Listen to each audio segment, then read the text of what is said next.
الحمد لله الحمد لله الذي أرسل رسوله بالهدى ودين الحق ليظهره على الدين كله وكفى بالله شهيدا.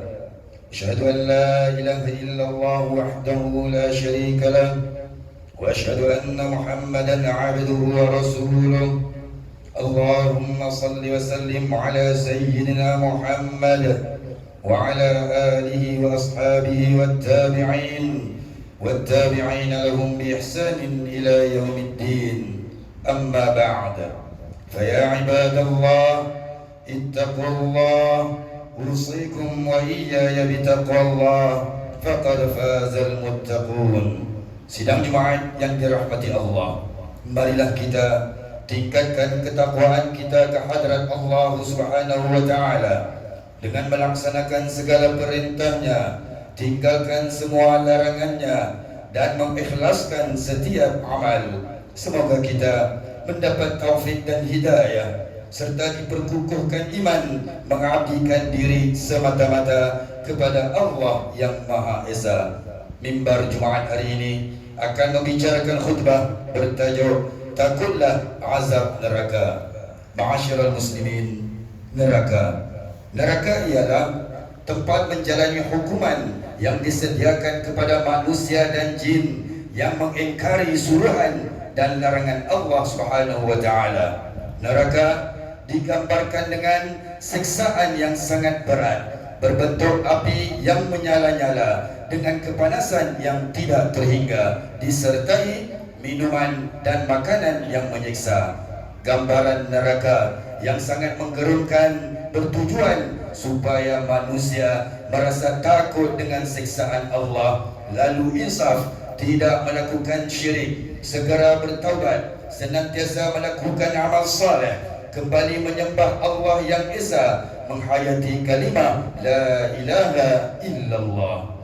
Wahai orang yang beriman, takutlah Allah dan azab neraka, kerana siksaannya sangat dahsyat. Firman Allah dalam suratul Ghashiyah ayat 4 hingga 7, tasla naran hamiyah, mereka tetap masuk ke dalam api neraka yang panas membakar.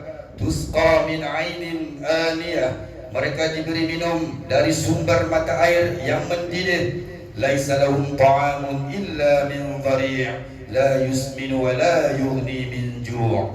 Tiada makanan untuk mereka di situ selain pohon yang berduri, yang tidak menggemukkan dan yang tidak dapat menghilangkan kelaparan sedikit pun. Wahai orang yang beriman, takutlah neraka Allah, kerana siksaan neraka berterusan dan tiada kematian akibat siksaan. Hadis Nabi SAW yang diriwayatkan oleh Abu Sa'id radhiyallahu anhu, sabda baginda, amma ahlun nar alladzina hum ahluha fa innahum la yamutuna fiha wa la yahyaun. Adapun ahli neraka yang sememangnya mereka penghuninya, sesungguhnya mereka tidak akan mati di dalamnya dan juga tidak hidup, yakni beristirahat daripada siksa neraka. Hadis riwayat Muslim. Wahai orang yang beriman, takutlah azab neraka, kerana malaikat yang menjaganya bersifat sangat bengis, keras layanannya, dan tiada belas ihsan. Firman Allah dalam suratul Alaq ayat 17 hingga 18, falyad'u nadiyahu sanad'uz zabaniyah, kemudian biarlah dia memanggil golongannya untuk menyelamatkannya, kelak kami akan memanggil malaikat Zabaniyah untuk menyiksanya. Wahai orang yang beriman, takutlah azab api neraka, kerana neraka digambarkan sangat luas dan sangat dalam. Sayyidina Abu Hurairah radhiyallahu anhu berkata, ketika kami bersama Nabi SAW, tiba-tiba terdengar bunyi seakan-akan ada sesuatu yang terjatuh. Lalu Nabi SAW bertanya kepada kami, tahukah kalian bunyi apakah itu? Kami menjawab, Allah dan Rasulnya lebih mengetahui.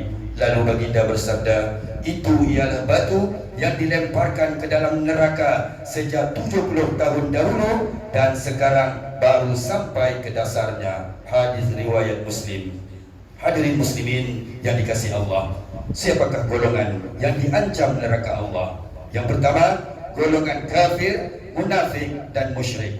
Tuan-tuan, siksaan yang bakal menimpa golongan ini amat dahsyat dan mereka kekal di dalamnya. Firman Allah dalam surah At-Taubah ayat 68, wa'adallahu al-munafiqina wal-munafiqati wal-kuffar nar jahannam khalidina fiha hiya hasbuhum wa la'anahumullahu wa lahum 'adzabun muqim. Dan Allah menjanjikan kepada orang munafik, lelaki dan perempuan, serta orang kafir dengan neraka jahanam. Mereka kekal di dalamnya. Cukuplah neraka itu menjadi balasan bagi mereka, dan Allah melaknati mereka, dan bagi mereka azab yang kekal. Muslimin, siapakah golongan yang diancam neraka Allah? Yaitu Muslim yang mengingkari perintah dan berbuat dosa sehingga mereka mendapat pengampunan. Antaranya golongan yang meninggalkan salat. Firman Allah dalam suratul Muddathir ayat 42 hingga 43, ma salakakum fi saqar, apakah yang menyebabkan kamu masuk ke dalam neraka saqar? Qalu lam naku minal musallin, mereka menjawab, kami tidak termasuk orang yang mendirikan salat. Golongan yang diancam neraka Allah ketiga, golongan yang melakukan kezaliman, golongan sesat yang menyimpang daripada ajaran Rasulullah sallallahu alaihi wasallam, golongan yang mendustakan Nabi sallallahu alaihi wasallam, golongan yang membunuh tanpa sebab yang dibenarkan, yang durhaka kepada ibu bapa, yang bakhil, yang sombong, riya, makan harta riba, mengambil harta orang lain dengan batil, golongan wanita yang tidak menutup aurat dengan sempurna, yang menyiksa binatang, yang bunuh diri, peminum arak, penzina, dan pelbagai dosa-dosa lain yang tidak dapat khatib senaraikan setiap satunya. Saudaraku muslimin yang dikasihi Allah, mengakhiri khutbah agar kita dijauhkan daripada siksaan neraka, mimbar titipkan pesanan berikut. Yang pertama, berpegang teguh dengan akidah ahli sunnah wal jamaah. Jauhi ajaran sesat dan ajaran yang meragukan, serta tinggalkan apa-apa amalan yang boleh merosakkan akidah dan berunsur syirik. Kedua, istiqamah melakukan amal saleh.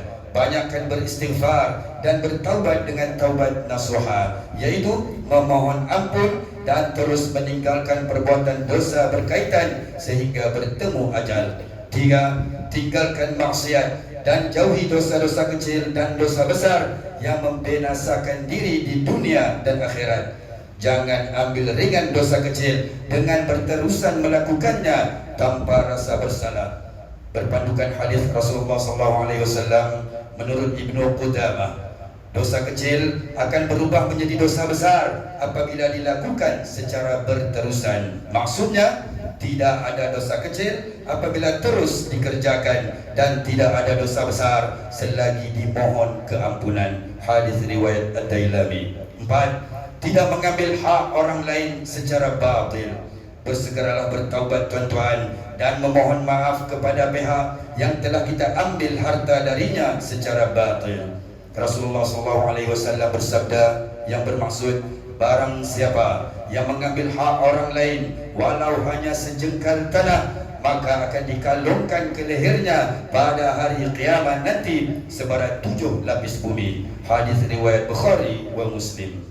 Dan yang terakhir, yang kelima, perbanyakkan berdoa agar dijauhi dari azab api neraka seperti yang dianjurkan oleh Rasulullah SAW melalui hadis, "Idza tashahhada ahadukum falyasta'idz billahi min arba'." Yaqulu, "Allahumma inni a'udzu bika min 'adzabi jahannam wa min 'adzabil qabr wa min fitnatil mahya wal mamat wa min syarri fitnah al-masiihid dajjal." Apabila kamu membaca tahiyat akhir, yakni dalam salat, mohonlah perlindungan Allah Subhanahu wa taala daripada 4 perkara, yaitu, ya Allah, aku mohon perlindungan daripada azab neraka jahanam, dan daripada azab kubur, dan daripada fitnah kehidupan dan kematian, dan daripada kejahatan fitnah al-Masihid Dajjal. Hadis riwayat Muslim. Sebagai penutup, semoga kita semua dijauhi azab siksaan api neraka, diampuni dosa, dirahmati ilahi, lalu ditempatkan dalam syurga Allah yang penuh dengan kenikmatannya. بارك الله لي ولكم بالقرآن العظيم ونفعني وإياكم بما فيه من الآيات والذكر الحكيم وتقبل مني ومنكم تلاوته إنه هو السميع العليم. أقول قولي هذا وأستغفر الله العظيم لي ولكم ولسائر المسلمين والمسلمات والمؤمنين والمؤمنات فاستغفروه إنه هو الغفور الرحيم. اللهم صل على سيدنا محمد وعلى آله وصحبه وبارك وسلم ورضي الله تبارك وتعالى عن كل الصحابة رسول الله أجمعين.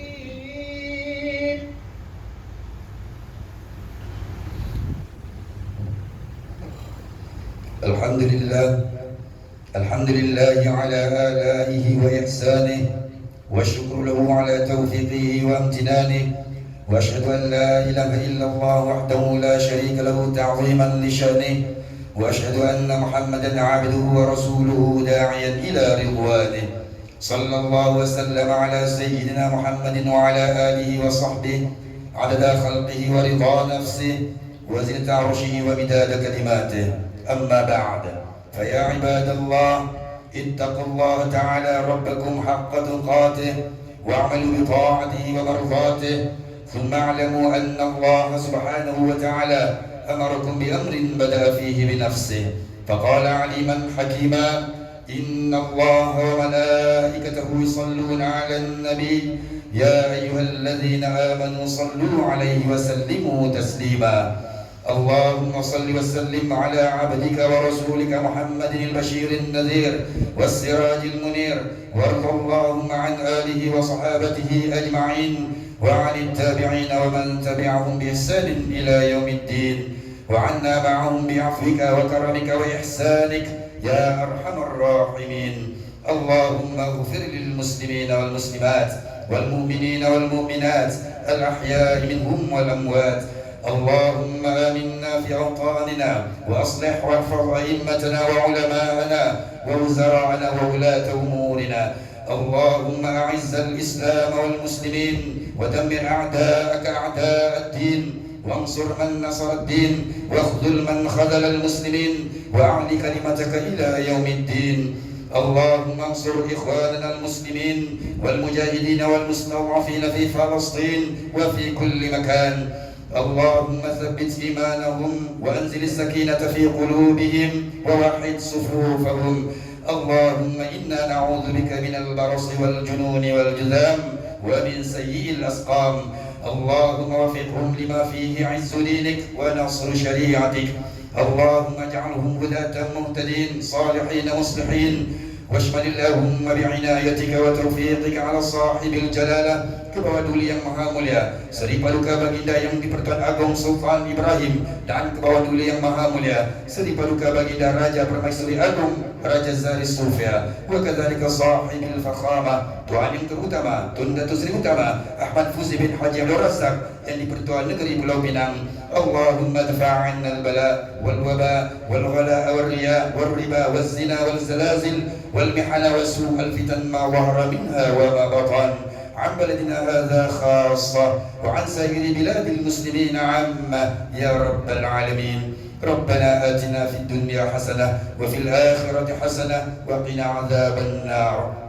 عباد الله إن الله يأمر بالعدل والإحسان وإيتاء ذي القربى وينهى عن الفحشاء والمنكر والبغي يعظكم لعلكم تذكرون. فاذكروا الله العظيم يذكركم واشكروه على نعمه يزدكم واسألوه من فضله يعطيكم ولذكر الله أكبر والله يعلم ما تصنعون. أقيموا الصلاة.